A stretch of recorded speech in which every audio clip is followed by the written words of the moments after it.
What's up, Internet? Welcome back to episode 3, Eatin Dips. Huge news this week. Well, first, before we get into that news, if you're new to Eatin Dips, here's the deal. 5 shitheads on this podcast, okay? We don't know shit. Danny knows some shit. The 4 of us definitely don't know shit. And we're exploring... Not financial advice. Not financial advice. We're exploring the crypto space, specifically what's hot in the crypto space right now, the DeFi, altcoin, shitcoin space. So if you want the hottest takes or to fail or succeed with us, tune into Eatin Dips every week. Give us a follow. Okay. We almost lost a member. Follow, like, subscribe. Right. Well, yeah. Normally at the top of the show, we go into the world news related to crypto. But Danny, people made death threats against you this week. I feel like that's the biggest story in our orbit. Let's talk about that. What happened? Why were people trying to kill you? Moonbar fell apart. Part of what I do, aside from being my Rechain project, is I help and promote and market altcoins when they reach out to me. And we had a little bit of an incident where, generally when I go through, I try to make sure that I'm working with a project I know people that's on there. I thought I knew pretty well one of the main guys that was launching it, and I didn't know him too well. It fell apart, and the blame got thrown to me. And eventually, a website or a Telegram group was made to hire a hitman to kill me, and it was a fun, awful weekend. Yeah. Whoa! So how do you get to that point where there's people creating a Telegram to take a hit out on you? Like, how exactly? I get it falls apart, but explain how it falls apart, and then how the blame could be shifted to you for that then to be the result. Yeah, so they one of the guys that was on there, who had in these meme coins in the Telegram groups, a lot of times they'll portray like a character.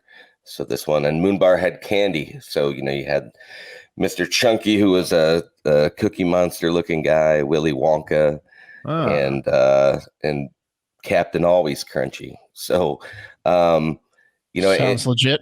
Yeah, completely right. Oh wow! So, but did you know the true identity of one of those guys? Yeah, I did. Okay. So you were fairly confident that you knew who it was for real. Everything's okay. Mr. Chunky reached out to you, right? Yeah. He came to me in a dream. Yeah. So a little background before we get into that. So Moonbar, right? And Danny, correct me if I'm wrong, but what we've been seeing with these shitcoins, right, is essentially every time a shitcoin innovates on their contract. An example is like SafeMoon, right? They were one of the first deflationary tokens. So I was like, damn, bro, that's so new, that's hot. I'm gonna FOMO into this motherfucker. Deflationary meaning the coins are burned, and also they're redistribute. There's the redistribution aspect where when people sell a percentage, like which 5% or whatever, will go to distributed to all of the holders, right? So both of those things, and then this one had a BNB aspect to it, or something. So I think Danny, you pointed out to us Ghostface, right, which is a token that had kind of blown up, had a pretty decent market cap, and what they had done different, if I'm not mistaken, is they were creating a BNB pool, right? So like, depending on what you were holding, actually, I got to go cash in my Ghostface BNB. Today's my day. You can get some BNB rewards, right? Some of this liquidity. Now, Moonbar was a clone of that, essentially, right? Kind of. It was they rewrote the contract because Ghostface is actually a clone of a token called Moonrat. And actually, if you read through Ghostface contract, which I was reading through it, you can actually still see the words Moonrat in Ghostface contract. That happens all the time, man. I used to be a contractor with state governments, and you wouldn't believe how frequently the wrong contractor's name was like in the next contract that you're working, just because they forgot to look up. That's like it happens even in plays. Like, remember in The Office when Dwight's name was left one time, a negative thing. Yeah, it'll happen. You copy, paste, and replace one word, but it's misspelled. They're moving fast in the altcoins. They don't have great QA in the contract world with the altcoins. Surprising. So you got Moonrat to Ghostface to Moonbar, and so what happens? You get contacted because Danny, what you were saying is you do coin marketing, right? So like, what does that mean exactly, and why do they come to you to join the team on this coin? How did that scenario come about? Just from working on different projects as you move along in the community, and people get to know you, and you get to have a reputation for being able to accomplish things or help a token really take off. Or for me, I have a reach into the outside world to bring outside influencers in, because people who aren't in crypto want to be, and people who are in crypto want famous people to come into crypto. And so I'm able to kind of bridge that gap with usually people. A win-win. Right. So they usually give you, like, they pay you to do this, correct? You're paid to help market. So Mr. Crunchy said, I've got this coin Moonbar and I want you to help market it, correct? Correct. Yeah. Okay. Yep. Danny's like the guy. I got a guy. That's Danny. And how quick do these coins come up? Like Moonbar, like it's an idea in Mr. Crunchy's head and it's live like 24 hours later. Are we talking, like, what are we talking about time frame here? Like, so we were actually in a group together of people who had worked on other projects, and we were forming kind of a larger group where, he did graphic design, I did, marketing promotion. Then you have somebody who I gotta assume he's out of that group now. Oh yeah, he's been Okay, I'm just removed. kidding. That's just And for the sake of the story, the person we're talking about, what's the guy's name of the guy we're talking about? You can see it. You can find him on Telegram under the SLA. We'll put his picture up right here. COVID. Yeah. okay. So this guy contacts you, said we're moonbarring it. You say, yeah, cool. I'm going to handle the marketing element. Now, Mark asked an interesting question, right? Which is compensation, right? So and you'll see this in a Telegram chat when a new coin launches. People will be like, who can I send a marketing proposal to, right? Which is a little thirsty, if you ask me. No one gets a job that way. You got to be way cooler. But the compensation, right, is usually paid out of a marketing wallet, assumedly, right, or some sort of token holder distribution, right, like a team token. Is that how that works usually? Yeah, it depends. Some people actually just ask to be paid in straight, BNB or Ethereum. If I'm going to work on a project, I always ask to be paid in the token. So that way, one, I know that I'm tied to the success or the failure of the token. And, two, if it is successful, it makes me work harder. But I don't, if I collect it, I still hold literally every single project I've ever worked on. Because I make an agreement that I'm not going to cash out in large amounts. I know how to make sure that I don't tank a token if I get paid in that. And then I just continue to make sure that it's something that I hold on to, because, I'm investing in crypto and finding these projects and working on them. One, I want to make them successful for as long as I can. Usually the time frame on a lot of these ends up being within the 20 to 60 day time frame, where they blow up really big. And if they can make it past that, then you're a safe moon at that point. And I think you described a perfect scenario, Danny, right? Yeah. Which is like, you get it on a token, and obviously, like, if you're getting paid in that token to market it, you want that token to succeed. And what we see all the time is when a token crashes is usually when a large wallet holder is like, I'm out. And that kind of fucks everyone and fucks the mo. What it is it's what it is in the altcoin world, at least what it appears for me from being in it for a very short time. So I don't know much, but what I see is that these, investors or groups of whales come in and they start working a certain coin all together, and they drive the price up. They keep, they wet their beak a bunch of times. And then once they leave and then the hype falls away from that coin, then it's really hard for that coin to survive. I see that too. It seemed like you mentioned the safe moon aspect. It seems to me like a lot of these projects, if they're not rugs, people going in with good intentions, either with a utility or a long-term plan, not to just pump and dump in one day, usually still fail after about a week, because there's the next shiny thing. And investors will get out and want to join the next thing that might 10x, because, Twerk is already kind of mooned, and they don't care that there's a couple thousand people still holding. They want to go do the next thing, so they take their couple BNB out. Like, that seems like that's 99% of the altcoins to me. So you have like a really short window, even if you're not a rug, but you attach your name to these projects, right? And you're doxed. You're in these telegrams, and you give your first and last name, and you, like you said, you accept payment in this coin, and the people usually when you're doing these projects, and the expectation is it's obviously not a rug, because you wouldn't put your name out there if it was that you and the people creating it were like, oh, we're going to fucking take everyone's money the second it goes live. So obviously that's the intention with Moonbar as well. You thought this guy was legit, and you were going to make an attempt at it, probably still fail because all these coins do eventually, but you weren't trying to steal everyone's money. Is that correct? No, it's absolutely correct. I mean, when I very first came on the show, I talked about my son. He peeked his head in here. Yeah, right. Yeah. I'm a real person. Right. So my thing is if I'm going to work on something, I tried to do my due diligence and work through. And even on this, when I brought up and asked who the devs were, who actually were writing the contract, because it was a really well written contract. If you look at it, it's well written. It's very clean. There was no exit points. The only thing about this one is it was written as a proxy. And what that means when it's written as a proxy is that the original developer who wrote it can get back into the contract and fork it and change it at any time. And a lot of people will look at that as a red flag, but it's not. A lot of really good contracts are written as a proxy. Rechain's written as a proxy. And I don't want people to get scared because it is. We want to be able to do things like maybe create an additional token that we go into staking. For Moonbar, they were going to, when they had the BNB pool, they were going to create a fork that had a Bitcoin Binance peg pool. And so it would have been the first of its kind because no one's ever made a pool that pays out in Bitcoin. So that has to happen. So when I read through it, it was lit tight. Right. They're like, we have a reason for that being a proxy, blah, blah, blah. Yeah. So you got your guy that you're in the group you've done some work with, SLA, right? And then there's two developers, Crunchy and Super Crunchy. Yeah, always Crunchy, Willy Wonka. Right. So there's two developers. We'll put their specific names up. But those are pseudonyms, obviously. And what Mark was getting at and what Will was getting at, which is interesting, is you're Danny Maniloff, right? Like you're you're launching your platform and Rechain, you're doing this with us. You brought this up to me the other evening when you were talking about how rare it is for people to be doxxed in this world. It's like, you guys are Mark, Pat, and Will. You're not afraid to have your identity known.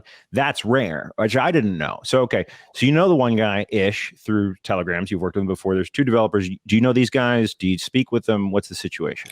Yeah, so I asked specifically who they were, and he's just came back and he's like, they don't want to release their identity, which I told him, I said, I don't like that.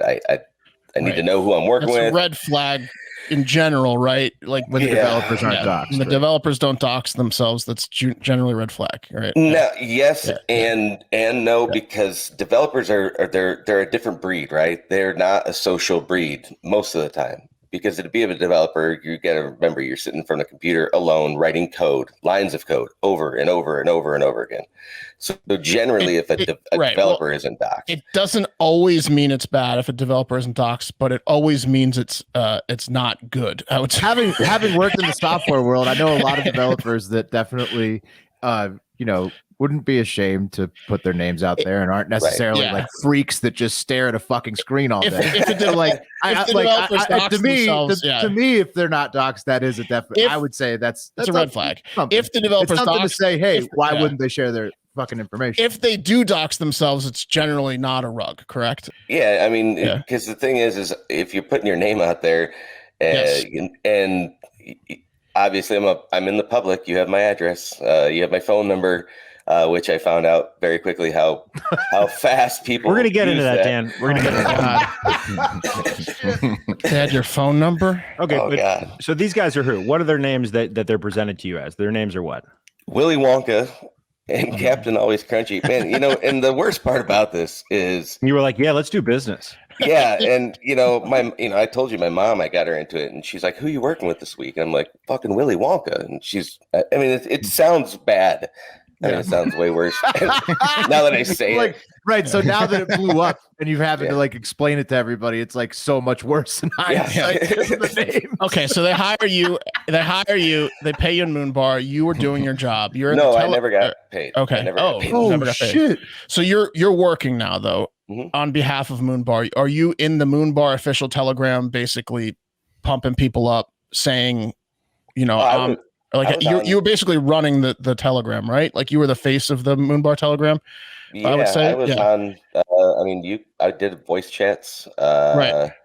You're like, I'm gonna get influencers. We're gonna launch this day. You're like, you're the fucking hype man. You're the cheerleader for Moonbar. You're getting everyone in. You're getting everyone excited, and your name's attached to it. When does it go live, and what happens next?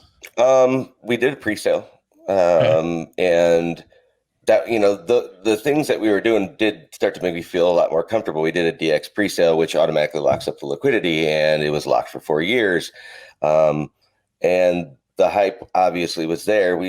The project sold 2,500 BNB in 7.5 minutes. I remember that. It really pumped. Yeah. And then immediately after, there's steps to finalize the DX sale, and they just clicked finalize, which initially sent everything into just a tailspin, because it sent out tokens that were supposed to have waited to be out for 24 hours, and it didn't send out all the DX sale tokens, and then they had to go back in and finalize the sale. So it becomes like a mad rush. It's like being on the stock market. Everybody's sitting there just typing at the computer trying to get everything corrected. Can I ask a question, Danny? Because I've been involved in a couple of these pre-sales now. One of them was a complete honeypot, which is bullshit. Another one. So why on a pre-sale can't these developers wait? Like, let everyone who got their pre-sale tokens, because it seems like a lot of times it's like pre-sale's done, tokens live. Oh, but I can't get my tokens. Fuck. That's what happens a lot. So why don't they these pay out the pre-sales before they go live? The pre-sales and then wait an hour and then go live? Well, that was the intention on this one, is we were actually going to wait 24 hours. And that's why you follow the steps, because it would have sent out the tokens to everybody. It would have allocated and locked the liquidity, and then you don't hit finalize, because when you do, DX sale is just like any other contract. Is once you hit finalize, it doesn't have a 24-hour timer waiter on it, right? It automatically goes. So by clicking finalize, they launched it live, it caught a lot of people off guard, because we were like, it's gonna be 24 hours. I expected it to be 24 hours. I had been up for a while, because these things, it takes a while to prepare for them and get ready for a launch, and I'm walking away to get something to eat, and all of a sudden my phone starts blowing up and people are screaming, and Is that a tactic though? Because that's what happened with the honeypot that I was in. It seemed like a tactic to me, where they purposely gave they finalized, something went wrong with the DX sale. Not everyone can get their tokens. It created mass FUD in the Telegram. Everyone started selling, and then that's what they pointed to was, you guys just wait. We're figuring it out. And then all the developers. You're saying in that confusion, the developers can sell for big profits, and they can blame it on the FUD. They can blame it on the FUD and be like, you guys should have waited till we figured it out. The FUDing is what happened here, and then they walk away with all the fucking money. Yeah, I mean, sometimes, on terrible rug pulls, that's usually how a rug pull works. A rug pull is generally when everything's launching, and then the liquidity is pulled out, right? That's why it's you're pulling the rug out from everybody. Right. A dev dumping an open wallet and a rug pull are two. They're one and the same, but they're two different things. A rug pull is when they're taking out the liquidity and the project was a sham from the beginning, and all of a sudden the Telegram group, the website, everything's gone. And it's just gone. That just vanishes. But this is a different scenario where this is a slow rug pull, where big wallets are just dumping their entire content. Well, let's get into that, because it's a bit of a hybrid. It's pretty interesting. So there's a 4-person team. Dan, you're doing your thing on the marketing front, right? Which I've seen you in action. We've seen you in a Telegram when a coin is launching. And it's a little bit different. Like, if you've been in I assume if you're watching this, you've been in a Telegram when a coin is launching from the consumer side. If not, you should be. You should be. Well, it's just the same bullshit. Pump. It's just people lying to you. But lots of free porn in there. On the other side, meme festival, and the other side, which is usually a group of the developers, the marketing person, whoever else, and some admins are talking about, okay, how can we strategize to drive enough traffic, interest to this coin, where you can have like a porn rocket where it's got like a 100 and something million market cap. You get over that bullshit hump, right? So you're in your mode, you're moving. What are you doing? You're on this 4-man team. Like, give me the rundown of what you're up to. And you have not been paid yet. You've not been paid, which is that standard to not have gotten your Moonbar yet, or what? Yes and no. I mean, generally sometimes they'll pay me half. and then pay me the other half, or if I feel comfortable on a project, which I did on this one, like I'll pay out of my own wallet, of my own personal BNB or whatever I have. Well, up until this point, it's worked out pretty well, and this one did not. So yeah, you do that, and because everything's a transaction, you save your receipts. It's like turning in a receipt at the office. Here's what I got. Yeah, here I got this in the pre-sale. I got this right at the jump at the live. Mm-hmm. Yeah. Right, and you're talking because you got to go get influencers. So you're talking about that's what you're talking about. You're spending your own money to do your job, which is you're supposed to get paid and have money to spend as well to get to do your job. So you're doing your job with your own money instead of theirs. Yeah, because if you're spending the marketing wallet right away, right before a token's had a chance to go off, then the amount that you're sending out. So if it's $2,500 in Moonbar, that needs to be a payment. And at the very beginning, that $2,500 could be 1.6 million Moonbar.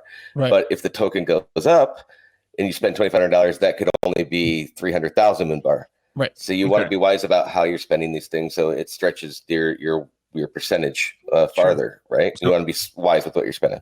And in the white paper of Moonbar, there's a 1% marketing wallet, right? Mm-hmm. And then there's a 10% foundation. What is this? So the way it was explained to me, and the way it was explained, because I asked over and over again, I was like, the foundation, what are we doing it for? And it was for the development of the Binance Bitcoin fork, because you have time that's invested in there. Because that contract wasn't written yet, it was kind of there. They were testing it and having to tweak it because it would. I saw it run, and then it wouldn't. Sometimes it would pull the Bitcoin Binance peg, and sometimes it wouldn't. So you have to, you have that time that's invested in there. And generally, it's part of a team wallet. So because you got to remember, everybody wants developers and everybody to launch these tokens for free. And there's a lot of time. I mean, there's a lot of time invested. When I get invested and I'm brought into a project, it's not like I'm just sitting in my house with my feet kicked up. I'm in front of my computer. I'm on this thing for 24, sometimes 36 hours in a row. And, I saw you in the Telegram nonstop. Meme festival. Yeah. Everyone's prospecting, right? Yeah. I mean, if everyone had a ton of cash to pay someone up front, then no one would be doing this shit anyway, right? So everyone's prospecting. Okay, so there's 4 of you guys. There's Willy Wonka, right? Pre-sale goes to sale. You guys are all panicking, but you're still doing your job, right? You're still marketing. So you're figuring out. The 4 you're figuring out. You're paying out the pre-sales and the guys and everything, but and it's live and you're still pumping, right? Well, I'm curious first, before we get into that, who controlled those wallets? So the 1% marketing wallet, then the 10% wallet.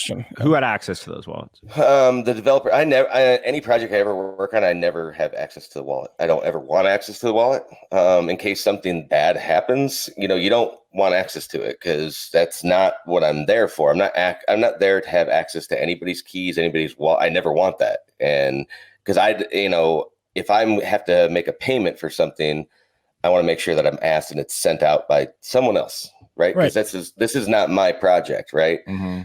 I have access on Rechain to wallets that have been locked, right? I locked them in TrustSwap. So our team tokens are actually locked up in TrustSwap. I can't touch them if I wanted to.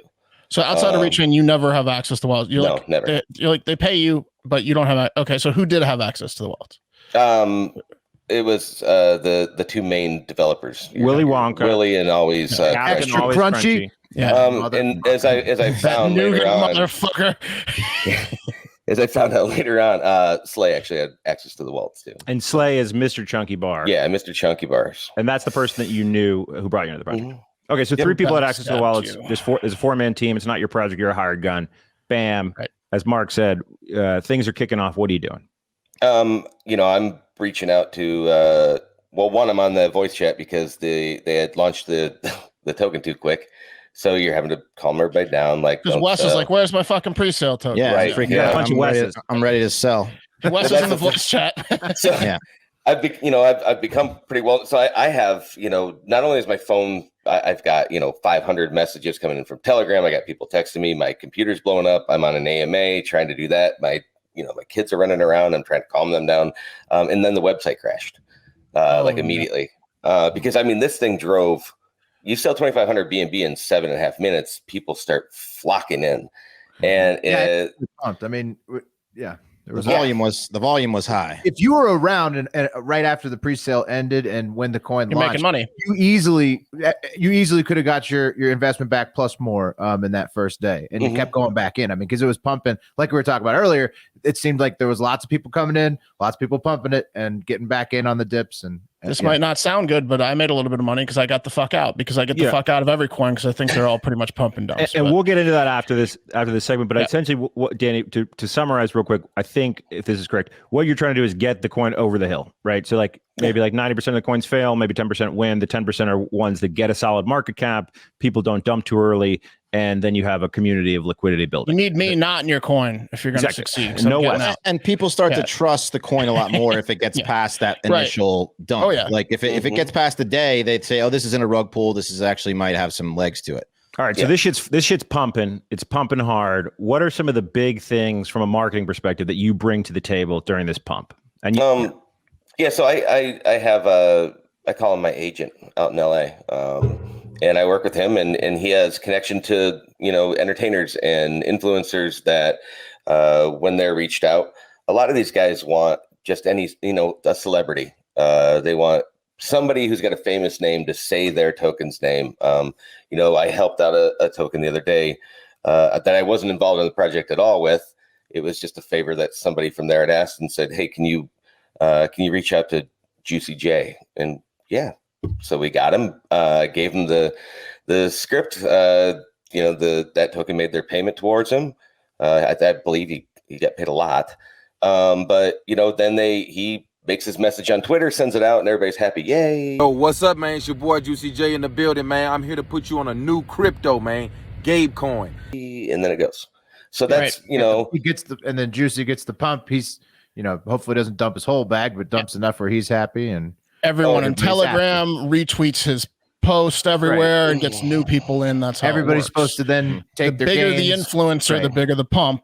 That's So you work in that space, you work in the influencer space, and then you're also working the traditional hype space, which is like crypto moonshots, telegrams, the community, right?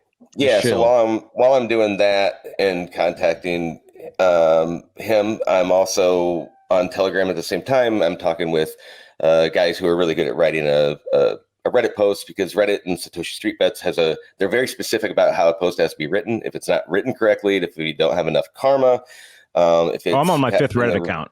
Yeah, you get banned. You get banned super quick. Yeah. And so, there's guys that this is what they do, right? So I reach out to the Reddit guy, and he makes half a BNB to a BNB every time he writes a Reddit post. I mean, think about that, and think about how many tokens. Wow, it's a lucrative business. So he writes the post, and we get it for approval, and we're shooting it back and forth. But on this one, we actually had gotten reached out to a marketing team through there to actually have the post pinned in Satoshi Street Bets, which it gets pinned in the Telegram chat as the only pinned post, and you have 100,000 people. And the whole point of going through there is it's all about new tokens that are coming out, right? Right. So people are looking at this and the views on that, and it just starts driving more people. Exactly. The whole everything you're talking about is to drive outside eyeballs, not people that know Moonbar exists, but people that don't know Moonbar exists in. So like the Reddit post, people, there's 500,000 members on the Satoshi Bets, right? It's kind of like a mini version like Wall Street Bets, like on Reddit. And these influencers, they have a reach of hundreds of thousands and millions of people that, they don't know Moonbar until Juicy J says it. They don't know Moonbar until they go to Satoshi Bets thread and Reddit. Now they're like, okay, this is a crypto that looks good. There's a lot of upvotes. People are pumping it. Juicy J's talking about it. I went in. That's the whole game, right? You want, whether it's a rug or not, you want people in, because that's how your coin can be successful. New investors, correct? Yeah. Well, when I first met you guys, the very first thing I said is that meme tokens are all built around the hype.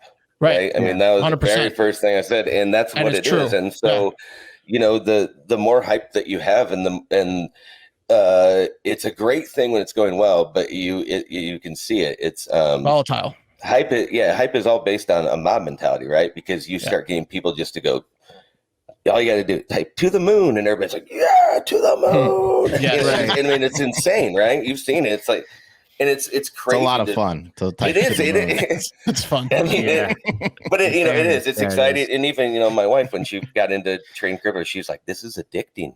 Yeah. She's like, I love gambling. this. Yeah. And I'm like, it is. And it's like the high that you get from gambling when you're winning.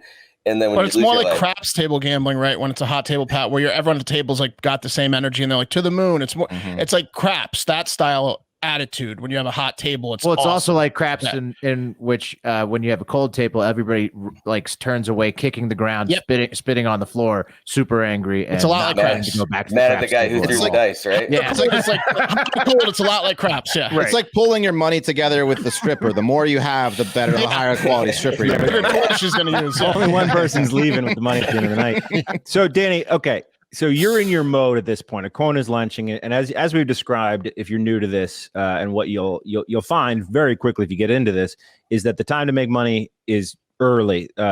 You can make money later, but your odds are going down tremendously, right? So you're head down, trying to bring as much hype as possible. You're working the Reddit post. You're getting the Satoshi Street Bets post. At the same time, you're working on influencer marketing. So you bring in Fat Boy, who I didn't know, but I guess he's one of us. He's a bigger gentleman with a large following. Good. And then also Uno the activist, who's a rapper, right? Hey, I ain't big on no cryptocurrency and nothing like that, but I invest in this shit called Moonbar. Okay. Yep. And is that happening simultaneously? Because that's a different level of work, right? Like bringing in an influencer versus like kind of talking to the Reddit people and massaging them to do their thing. Usually marketing's like phase 2 or whatever. It's after the launch, right? It's usually right. Yeah. So, you want to have it kind of pre-set up as it before. So, I called my guy in LA and said, hey, I got this project that's I think is going to do really well. Who do you think we could get on this one? And here's what it is. And you describe it. And, you kind of go over, hey, yeah, this guy likes to do this. This guy likes to do that. And so you try to make a plan and then execute it as it's going. Because, in these hype coins, everybody's like, what's the marketing plan? And it's not like a normal marketing plan where you have your quarterly marketing. They mean what influencers? They mean like, what are you doing next to make it hyped up? Yeah. And it's funny because it's like, once it's there, everybody's like, yay, okay, what's next? And it's like, I mean, it's a stressful to do this. And I feel like I've gained a lot of years on myself, man, because it's stressful. So this is happening. Things are chaotic, but Moonbar is going up, right? Like we're hours in, it's launched.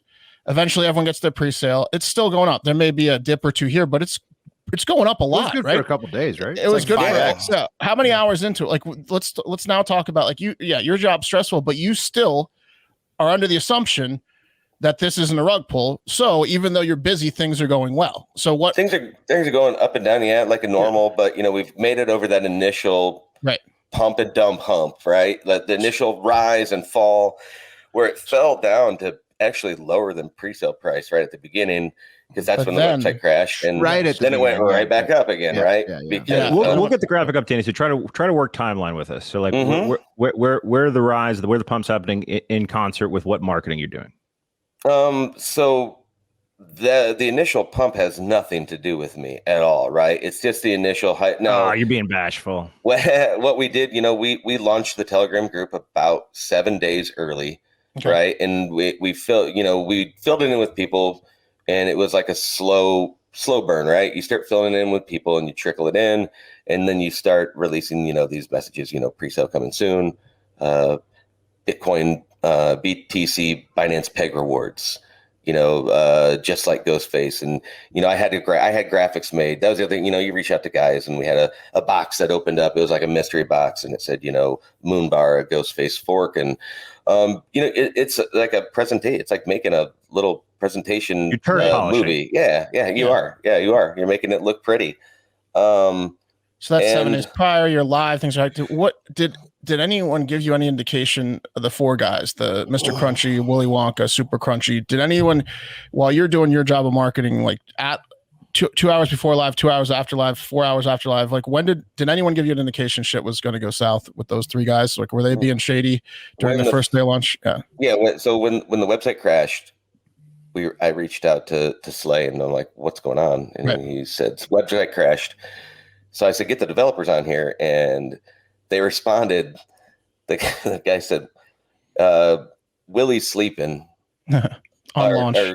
Yeah, and he said, we'll get to it in about 12 hours. And I'm like, there's no way you're getting to this in 12 hours. Like, get the fuck up, right, and get this goddamn website back so up. Is that when you started to realize, like, Well, but yeah, I'm in right now. I'm in like work mode, panic. You're in the mode. weeds. Yeah, right. You're in the weeds, man. So you're just trying to. You're thinking like the website's just another fucking issue, not like necessarily like, oh fuck, these guys. Because then they realized it and they got on it. Right, they started to get on it and they put it up through a new server and everything was good to go. And then you could take a quick breath, but you have to keep going because now you've had a launch that you were supposed to wait 24 hours that you launched immediately. Your website crashed right afterwards. So you're still playing catch up. Yeah. You're still running. You got some fudders in the Telegram. You got fudders in Telegram. So now I'm on an AMA and trying to calm people down. And this is probably, I don't know, 12 to 14 hours after we launched. So I'm still up from launch. And before launch, I was up 6 hours preparing for it. So I'm the very first day from the time I woke up to the time I actually went to bed, I hit 42 hours. So that's starting to get to hallucination territory. Yeah, you start to just, but it's you got some, there wasn't really anything set up for it because those guys were taking, those guys were sleeping. And so when everybody's in bed and everybody's sleeping, you want to rotate shifts. For sure. There wasn't a whole lot of shifts. Someone's got to steer. Someone's got to captain the ship, right? Has to. If no one is, then it's going to fail. So, but what was probably happening in hindsight was that they were plotting. You were the only one who was really trying to keep the wheels on. Right. Well, they also knew that I was. You'll see later on, I believe, with some of the stuff that they said that I was scouted because of how hard I work. Nice. And how how open I am to the public. So I was. No, if I was going to do a rug, I would get you too, and I would chill. And I would chill. Just make you the face of it. Yeah, make you the face of it. I'd chill and wait till I could. Makes a lot of sense. Honestly, wait till the best moment to rug. Which is now. Let's get to that. What the fuck happened? People were making money. When did it get rugged? Who rugged it? And how much did they take out? Like what percentage and dollar amount?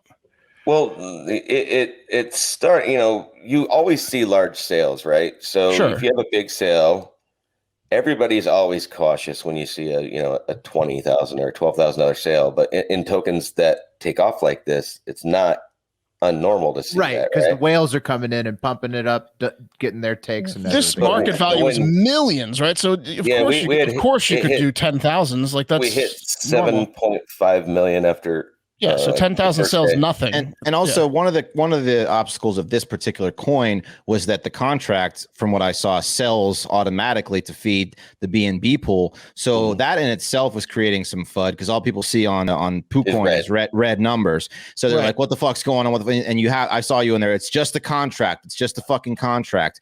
But then you see the big numbers, and that's when people start to get a little like. Yeah, let's get to the nefarious part because of course people are taking gains, and some people just take the whole gains. They don't do it slowly. And so 10, 20. Which is their right if they bought the whatever. Coin. But not if you own it, right?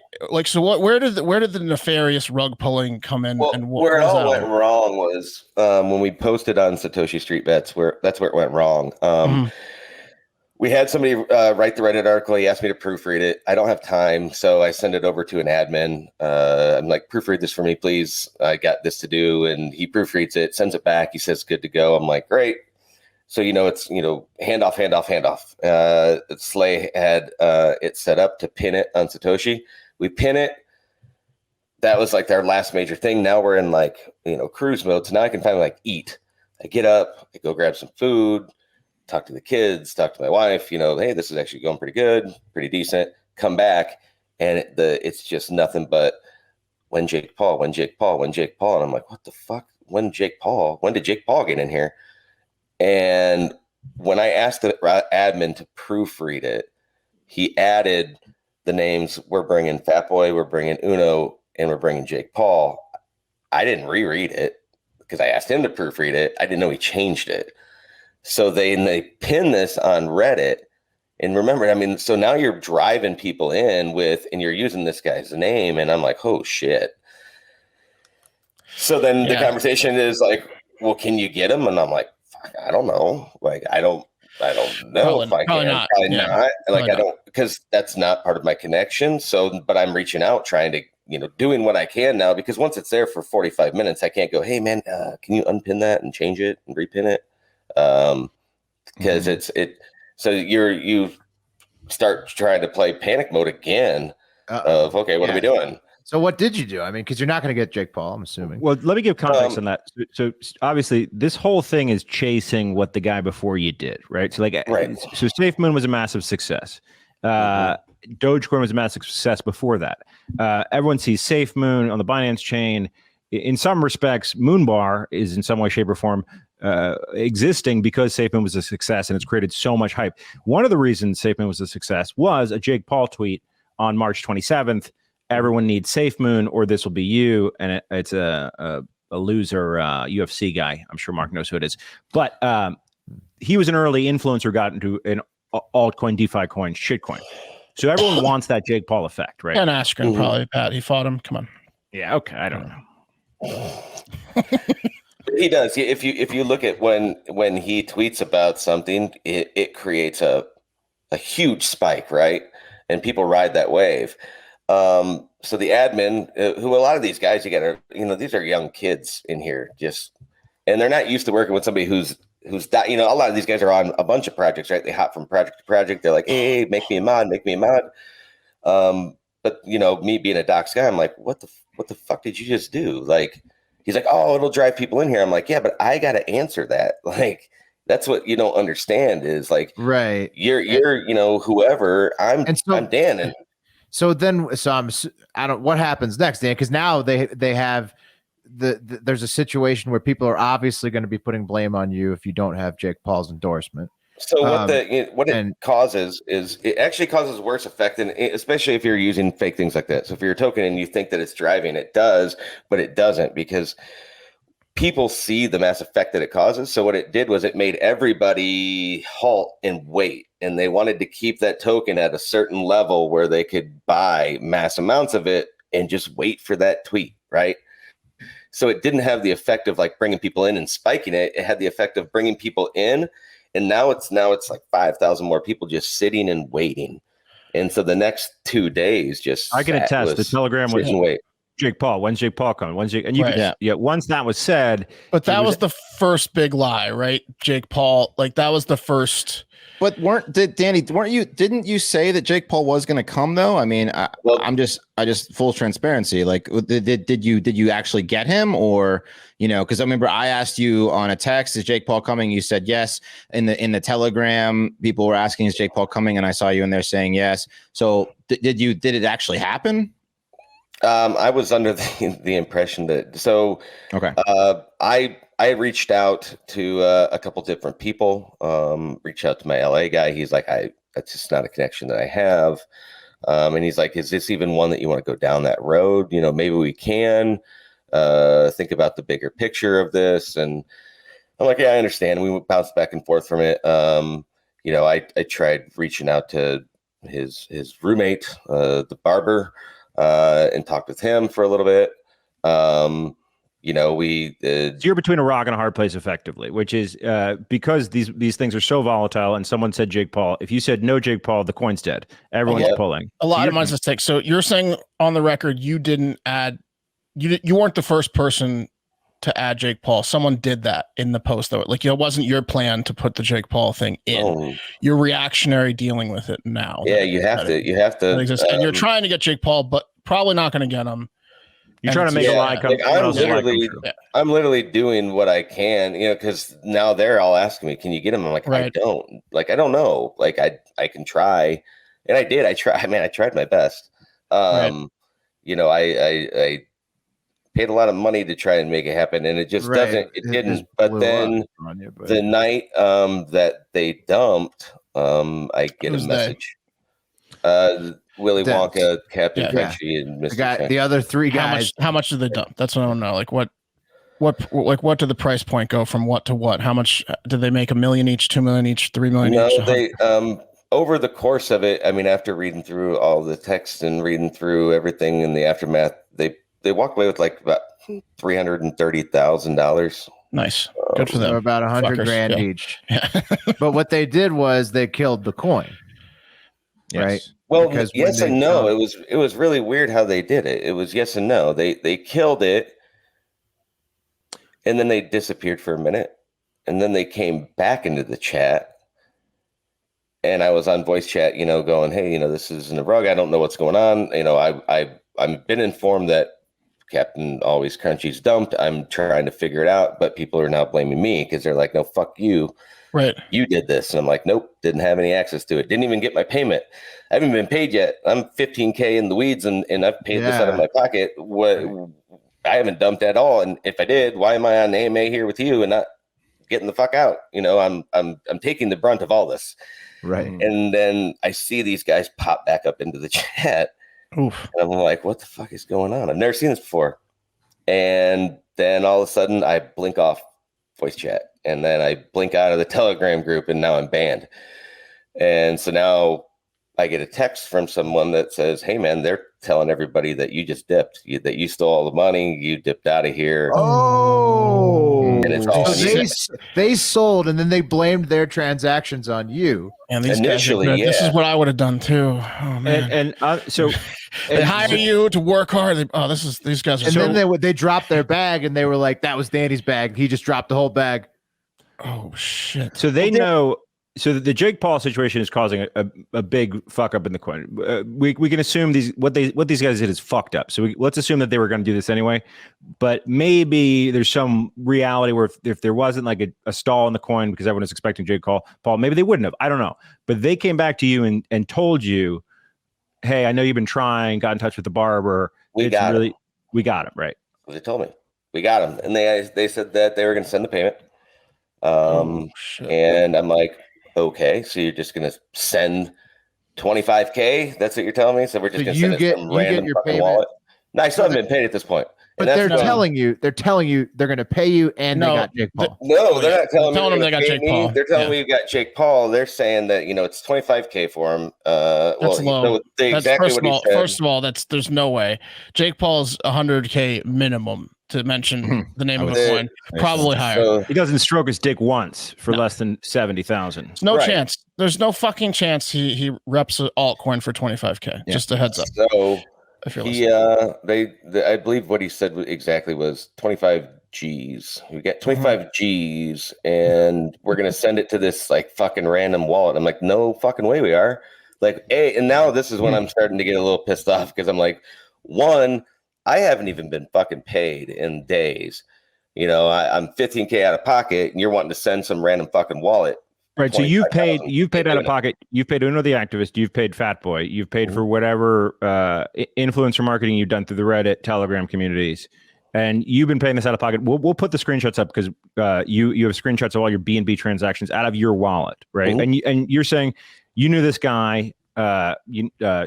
Sela, Mr. Chunky, Sean, right? You knew this guy. So you're like, okay, cool, it's going to work out. And the coin's doing well. Cool. They tell you Jake Paul is on, right? At which point you're like, okay, that's weird. It's fishy. Then there's still a 1% marketing wallet open, and there's a 10% whatever wallet open. We're in the coin at this point. I think this is Saturday night, right? This is Friday night at, I believe it's like 11:30 is when I got these texts, right? So it's like 8 hours after launch, 6 to 10 hours after launch type thing.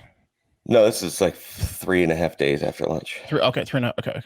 Yeah. And then, so I'm like, look, like if this is real, if you got him, then we need a contract. Like I need to have a contract with the guy to pay. Cause I'm not just going to send money to somebody randomly and have you tell me that now this is where I'm starting to be like, man, it's maybe a little fucked up, right? Right, because were they asking you to send the money to the alleged Jake Paul wallet, or what's happening there? They're saying that they're going to send it out of the marketing wallet, which I'm like, that's that was just going to be a steal. That was my payment. Yeah, that was just them sending it to their own wallet. Probably. Yeah, they're just going to steal it. Yeah, I'm like, if we're going to do it, then it needs a contract. And I was like, every other influencer I've ever worked with, we get a contract signed, right? We have a contract. Let me get out. I'm going to reach my guy in LA right now, and they're like, dude, they're waiting.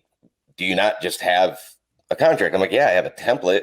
I can type it up really quick, but you need to get it signed. It needs to be signed. And then after you have it signed, I need you to send it back to me. I'm going to send it over to him. We're going to look at it. We'll review it. Then I'll sign it, and then we'll send it back. That's how this works, right? Every time. The artist signs it, gets reviewed, comes back, make sure that they've accepted all the receivables and the deliverables, right? And so what they would receive and what we would receive, and make sure that it's all kosher, a standard contract. And then it comes back, and then we review it, make sure everything looks good. And then, a member of the team would sign it. Since I'm the docs member, I'm like, sure, if it's legit. So I send it to them. And that's a really important point. You're the only doxed member. These other people don't have names. No. So then, so I send it to them. Who's them? Like Jake Paul's manager? No, to Chunky. Okay. Chunky. That's Willy Wonka, Captain Always Crunchy, and Mr. Chunky. Right. So I send it across, and I need to make sure that. Sorry, let's change that really quick. So I send it over to them, and I'm literally texting them at the same time. I'm like, here's what this is. Here's what you need to do. You need to do. It needs to be signed for. It needs to be looked at. It needs to be returned. It needs to be accepted. Then we'll review it. Then I'll sign it, and we'll go back. I'm like, you get it? And because I know it's a lot, and he's like, yeah, because according to him, that he knows somebody who works on another token. I'm like, all right, whatever, get it signed. And so. But I'm like, before we do anything, I need it back, because then I have to sign it and review it. But I want to review it with my LA guy, because this template is one that we use together, and so I'm familiar with how it needs to be typed out. But I want to make sure I didn't fuck it up, right?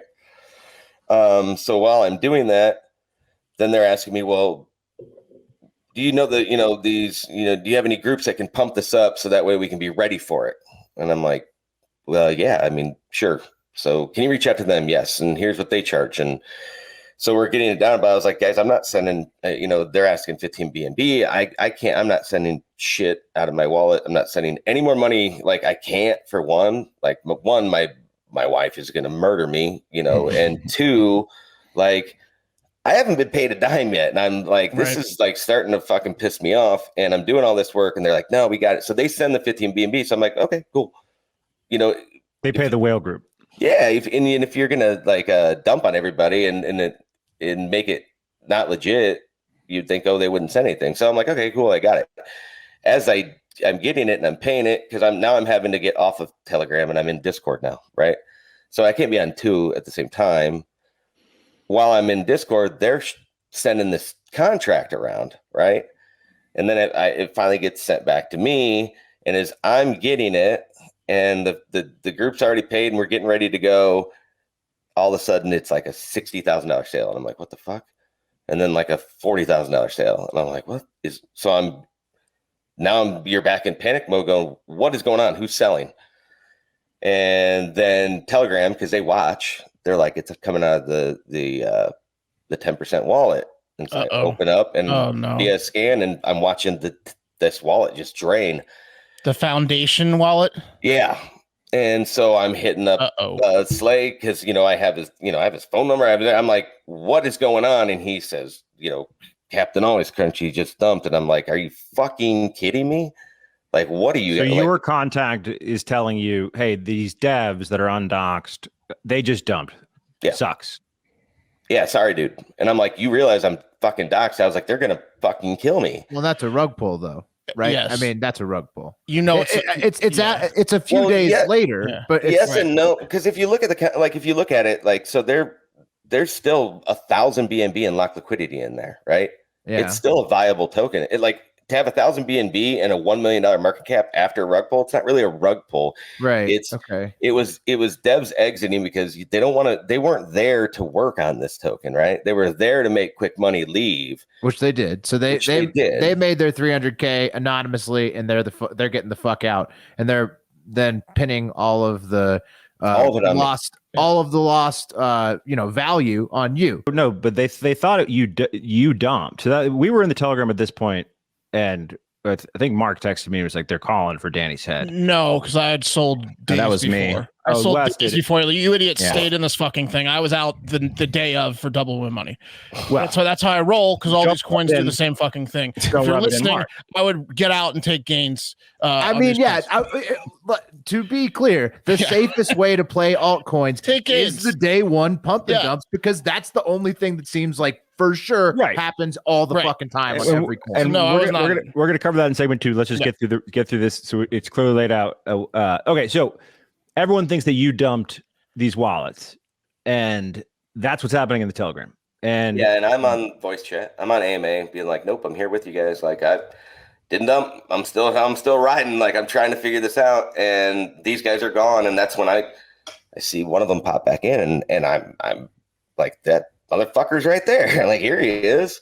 There he is right there. Like that's one of the guys. He just sold all his fucking. He just sold the 10% foundation. But then he jumps back in and he kicks you out, right? They boot me, right? So that's what happened. And then they start blaming you. They say, "Well, no, that was Danny that dumped that." So they had this plan. Well, now I'm in panic. I mean, you got to understand, like, because now it's like my computer's blowing up, my phone is blowing up, my tablet's blowing up. People are messaging my wife on Instagram. Yeah, your car is about to be blown up. They're threatening, my kids. They're threatening, me. That's like 3 Telegram groups started. One of them, I sent you over the photo. That's when you saw this photo, which I gotta compliment you on your Fat Boy Summer T-shirt. Yeah. The T-shirt looks great. Store.hardfactor.com. It's But I mean, it's also a Russian man kneeling next to you with a crosshair on you, like Hitman style. You're gonna look good in that casket in that Fat Boy Summer shirt. Well, the Telegram group is now like a couple hundred people deep after like a minute, and I'm like, oh god. And what's funny is some of the people that are texting me are in this. I'm like watching. I'm like, you're in this fucking group wanting to kill me. Like, get off of my Telegram. Like, get off of it. I'm not talking to you. I'm not answering your phone call. Like, go away. People in this world get caught up in emotions and these like it's going nuts, right? And so people are probably overreacting in the moment. But those guys must have been throwing you under the fucking bus. Oh, they were. The Telegram you just got kicked out of. Screenshots of them, right? And then on the same side, they're like, I would never say this about you. Anyways. It was, it was going from bad to worse because remember, it's a mob mentality at this point, right? Right. Because the hype is built on a mob mentality. Quick. Yeah. I mean, I was at Woodstock 99 when everything fucking caught on fire, right? I was there. Damn. And it was like that. Did you surf? Did you surf on one of the fences during break stuff, bro? No, I did not. But I was there when they did it, though, man. I mean, they lit everything on fire. They tore down like a cell phone tower or whatever that was placed. Well, this is like if you were the Woodstock facility, and that's happening again. You were the Capitol building on January 6th. Yeah, they were kicking in my door. I mean, so I threw out there like, I didn't leave. Come over to Rechain if you want to talk. Like I'm trying to clear my name. Yeah, right. Right. They banned you from Moonbar. You can't clean your name from the official Moonbar Telegram because you're banned. Which is gone, by the way, now. So they it is gone. Deleted everything. Yeah. So everybody starts flooding over there, and it's going from bad to worse because I'm like, well, this was a terrible idea to do. And now, now your head's just spinning like, what am I doing? Because people are just yelling. No one's listening. You can try and talk as calm as you want. Nobody's listening. And people are saying all these things about me and calling me, a liar. And I'm like, what are you talking about? Like, I haven't lied. They were calling you a piece of shit, a thief, an asshole, scum, lower than low, dickless, dick face, dick ass. I mean, all the classics. They were hitting all the classics. Suck cunt. I've never heard that before. I mean, that's all fine and well. Name calling is okay, but putting out a hit's not very nice. Like an actual murder attempt. Were you able for hire? It sounds like it was a mistake to then, like, you weren't getting anywhere trying to talk them off the ledge. No, I should have just got offline. Right. How eventually did it resolve, or has it even? What's going on? Or is this part of the resolution? What's happening? Well, that night, in my in panic mode, I'm like, what did I I started arguing with the guy. I'm like, what did I lie about? Like, name what I lied about. Mm-hmm. And he's like going through all this stuff. And you said you could bring these people. And I'm like, I did. I brought everybody I said. And, you lied about Jake Paul. I'm like, no, I didn't. And they're like, yes, you did. And I'm like, look, here's the fucking contract. And I pin it in my Rechain. And then immediately my guy in LA who's in my chat, he calls. He's like, get off get off Telegram and delete that. I'm like, why? And I look at it and I notice that these names are signed and my name though is typed in. And I'm like, fuck. And it just kind of like hit me like they sent it back that way. And that's what they had been sending out. Like I had never seen it back. And I knew I had received it, but they sent it to me, but I was paying off these guys in Discord. And I'm like, fuck, they set me up. Like these fuckers. They forged it. Essentially. Is that a forgery you're saying? They forged your name. Yeah. I mean, yeah, because you didn't sign it. I didn't know. I mean, if you looked at it, my name is typed into it, and you don't type your name into the account. You sign the contract. That's why it's like once they get it and they sign it, they send it back to me. I sign it, and I'll send it back to you, or I'll do it on like DocuSign, right? So that way it's a timestamp and everything, and it's official. That never went through DocuSign, and it was just sent back to me in a Telegram chat. But I drop it as like, here's my proof. And then it just like, my stomach fell out of my asshole because I'm like, oh God, this is why everybody thinks that I fucking did this. And I'm like, no, I wanted to have a contract. So I sent it out. It gets sent back to me, signed with my name on it. And then they start sending it out being like, here, this is what we got. But you realized this is why, because you were doxxed. That's what you realized. Oh yeah. You were a doxed pawn. So then they changed their tune, and that's why I said this was one of the weirdest things. They changed their tune. They're like, yeah, we dumped. Yeah, we sold. But it was his fault. And everybody's like, yeah, fuck that guy. And they're still running this chat. And everybody knows that they dumped at this point. They're like, yes, we dumped. But they're still running the chat. They were in the chat all the way up. So they're blaming you for the Jake Paul fiasco and saying that's the reason that they decided. They said that's the reason we had. This is the scenario Wes brought up in the beginning, just with a twist. Like the people were always planning on selling. They used the confusion of there's too much FUD. Oh, but Danny did this, and then they were always going to pin it on Danny. Yeah. They're always going to. Danny was eventually going to get blamed for something, regardless of what it was, for them to be able to get out. They were always going to dump, right? You get that feeling, correct, Danny? Like this was always a plan, do you think it wasn't? Yeah, no, I know now that it was. I know. I mean, I've undeniable proof now that it was. It just everything like hit me all at once because I'm just like, I'm like, I've worked pretty hard at doing this, and I've built up a very good reputation where I'm very trustworthy. I follow through on what I say, but now I got my guy out in LA that's like, what the fuck? And he's doubting me, and I have this show and I'm like, fuck, but I guess when it comes down to it, it's like, I tried checking out and making sure I checked all the boxes and like, you would think after like 3.5 going on 4 days where there wasn't any sign of anything. And then all of a sudden it's done at once. I mean, it's like, it's gut wrenching, but now that it's all on me. Like I talked to my LA guy and he said, shut your phone off, get off fucking Telegram, get off fucking Discord, turn your phone off, go to bed. We'll talk in the morning. So I shut my phone off and you probably couldn't sleep though. I mean, dude, I get no, I Hitman like outside. running through. Yeah. Well, I mean, I got my wife. She's getting messages from people and, they're like, we're coming over. And my wife, who's a badass, she's like, come on over, motherfucker. And I'm like, stop, like, don't name it. But I mean, she's like, we're locked and loaded, bitch. Yeah. Bring those keyboard ass fingers over here, motherfucker. So, but I shut my phone off and I'm, like, I got to have an alarm, at least got to get up, turn my phone back on. And I had no less than probably, if I went through, it's probably like 200 phone calls and like one number called me just over and over and over and over and over and over and over, like 40 times. Just fucking with, I'm sure your voicemails are completely full. Oh, my voicemails are full now at this point.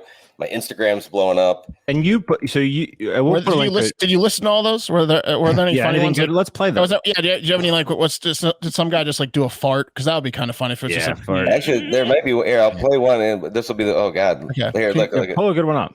See, look at all this. Unknown. Oh man. Do you want to play one? Let's play one. I've never heard any of these. Just hold it close to the mic. Oh shit. Yeah. Put it next to the mic. Holy fuck. Oh no. Okay. Uh-oh.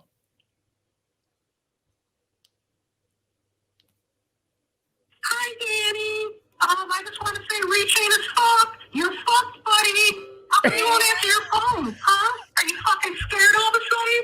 Why is he doing a woman's voice? I will get that, but now you're fucked. I'm single-handedly going to destroy fucking rechain. You fucking piece of shit. You fucking Elkhart piece of shit, your buddy. Rechain's fucked. You're fucked. Fuck you. Is that Mickey Mouse? Holy Dude, can you do the Mickey Mouse? Want to hear another one? Yeah, don't listen to any more of those. No, play one more. Play one more.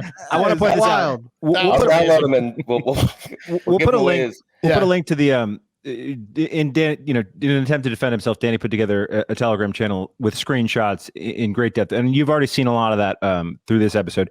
But Danny also put his address there, which I thought was, look, man, you put your address and your phone number there. You said, and look, not a smart thing to do, honestly, but in your probably stressful moment, I understand why you would do that, to say like, hey, man, I'm not going anywhere. I didn't take your money. Mm-hmm. Fuck you. Well, the other thing was it's already out there, it's in and I'm like, here, if you don't, instead of just searching for it and like hitting me up and being like, I'm going to look for your address. It's like, fine. It's just right there. No, just play another voicemail. Yeah, you're so fucked, Danny. Right, I'm gonna come get you. All right. Here's this one. Gosh.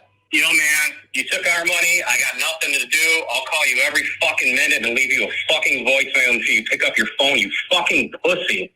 Pick up your fucking phone. You're this fucking sorry excuse for a human being, dude. You fucking pile of shit. You Indiana fucking hick. I bet you don't even have a wife. I bet you're married to your fucking sister, you fucking piece of shit. Oh, my God. That guy's angry. People are angry. So we do one more. Yeah, I turned around. I like these now. Yeah, this is odd. All right, last one. Fuck me, man. All right. Hey, Danny, you're exposed, motherfucker. I'm gonna kill Rechain. I'm gonna kill your fucking Eatin Dips fucking podcast. Oh shit! Oh shit! You shouldn't have doxed yourself. We know your pink link. We know your fucking bullshit marketing scam where you run off with people's money, dude. We got your fucking address. We cross-referenced it with the video you posted in fucking Moonbar, dude. We got you. I'm going to the Elkhart and motherfucking police department, boy. It's fun, Daniel. Harvard just beat you, buddy. Fuck Rechain and fuck you. Jesus. All right. Damn. So now that guy, no. Fuck you. Yeah. You're not taking Eatin Dips down. We're episode 3, motherfucker. 3 episodes strong. Gonna be 4 next week, bitch. That's right. Hey, buddy, I hate Eatin Dips. All right. So, it turned out to be, and like these people put you in a tough fucking position. So here's the deal: Willy Wonka, Captain Always Crunchy, Mr. Chunky Bar, which is Scylla, right? So these guys, their names are up on the screen. You'll see them. These guys are specifically at Kamikaze. His name is Robert Bett. At Stormy Contracts, that's Captain Always Crunchy. His name's Steve, and then Scylla, is Sean. These guys run Typhoon Network. They run a legitimate piece of tech, and they boned you. And there's a bunch. You sent me some shots of their Telegram last evening and their PooCoin chart, and they're still doing this in Typhoon. And Typhoon's a legit piece of technology. I'm glad that I dumped my Typhoon. Fuck those guys. So these pieces of shit, right, have a really legit coin and a legit platform, and they set you up and fucked you, man. Mm-hmm. Danny, let me ask you a question. So you know that these people did this to you. You know who they are. Are you going to be taking legal action against them for what they've done to you? Well, that's kind of, it's the hard part when you're going through there is, I know those guys are from Australia. I don't know. We don't know Steve's last name. Robert Bett, I pulled off the Kamikaze's Telegram. And I found out probably. It's I know kind of now why, and why they would have done this and why they would have came after, but I don't though. I don't get like. Is there anything you can do outside of the contract that they put your name on? Defamation is defamation of character. But it's like slander, libel, now, I can put all these things together. I have all these text. There is some text still that I haven't even put up there, which I have kept to myself.